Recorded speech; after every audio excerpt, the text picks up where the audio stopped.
আসসালামু আলাইকুম শিক্ষার্থীরা সকলে ভালো আছো নিশ্চয়ই। এডুকেয়ার চুয়াডাঙ্গার পক্ষ থেকে সকলকে আইসিটি ক্লাসে স্বাগত জানাচ্ছি। আমাদের চ্যানেলে চ্যাপ্টার 4 এইচটিএমএল এর উপর ধারাবাহিক ক্লাস চলছে। আশা করি তোমরা আগের ক্লাসগুলো দেখে নিয়েছো। আজকের আলোচ্য বিষয় হলো ফরম্যাটিং ট্যাগ।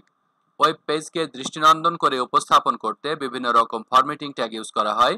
আজকে আমরা যে ফরম্যাটিং ট্যাগটি নিয়ে আলোচনা করব সেটি হলো মার্ক ট্যাগ।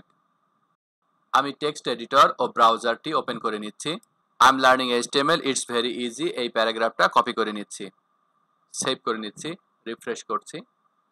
ধরো আমি এইচটিএমএল লেখাটা হাইলাইট করে দেখাতে চাই, তাই আমাকে এইচটিএমএল এই ওয়ার্ডটির আগে মার্ক ট্যাগ ইউজ করতে হবে, আর এই লেখাটির পরে মার্ক ট্যাগ ক্লোজ করে দিতে হবে। সেভ করে নিচ্ছি, রিফ্রেশ করছি। তোমরা দেখতে পাচ্ছ এইচটিএমএল লেখাটি হলুদ কালারে হাইলাইট দেখাচ্ছে। আশা করি বুঝতে পেরেছো। এতক্ষণ ক্লাসটি দেখার জন্য সকলকে ধন্যবাদ। আসসালামু আলাইকুম।